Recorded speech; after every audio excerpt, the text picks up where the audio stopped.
Hi everyone, this is Jennifer with our Sweet Apiaries, and I'd like to talk to y'all about manually releasing queens.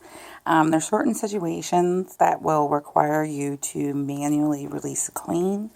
If you have a problem hive, which has been hard to requeen, if it's been queenless for a long period, if we're going through a nectar dearth, bees can be more temperamental and nastier and maybe not accept a new queen easily.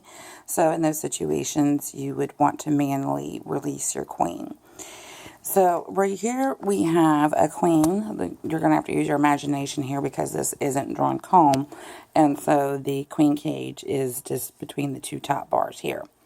So if you can remove that first.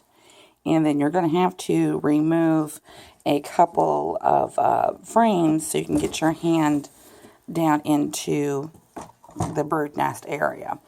And then you want to check and make sure that the queen has been accepted. And so I've made another video about queen acceptance and the signs to look for. So check that out. So we're just going to assume that this hive loves this queen, and we're going to go ahead and manually release her. And I like to, when I manually release, put duct tape over the cork, because a lot of times they will chew the cork.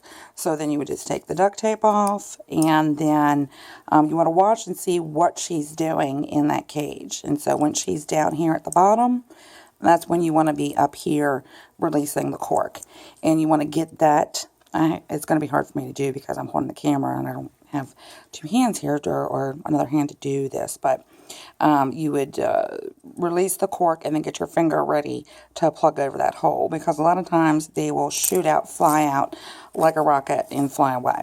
So you want to get your finger ready to plug up back over that hole. So we've taken the cork out, and then we've plug the hole with our finger.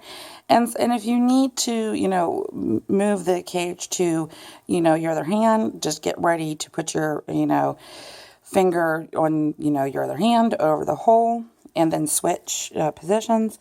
And then so the brood nest is typically right in the middle. And so we're going to put that all the way down as far as we can go onto that brood frame. If we put it up here and release her, again, she might shoot off and fly away. So the lower you can get it, the better. And a lot of times they don't realize that the cork has been opened, and so they might still be going back and forth. And so I like to have the screen up so I can see what she's doing. And if she's still having a hard time figuring out the cork is open, just tilt it up a little bit because they like going up. And so most of the time, they'll just crawl right out and crawl onto the brood frame. Be careful that she doesn't crawl onto your hand and then you lift her hand up, because then again, she could just fly away. So watch, to see what she's doing.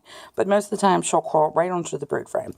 And after she's out onto the brood frame, close it up. Don't watch to see what happens, because most of the time it'll freak you out because they all come running from different sides, and you're like, oh, they're getting ready to ball, or, and so you don't want to disturb the hive anymore and have it, sitting open and watching to see what they do. So you need to close it back up, close the brood frames back up, put these other frames back in, and let them handle their business. And really, that's about it. And then you'll go back and you'll check about a week later to see if, number one, she's still there. And she most likely will be, but you want to make sure that she's laying too. So you're going to be looking for eggs and larvae. And that's about it. And if you have any questions, you can email me at info@eversweetapiaries.com or Facebook me at facebook.com/eversweetapiaries. Thanks for watching, and happy beekeeping.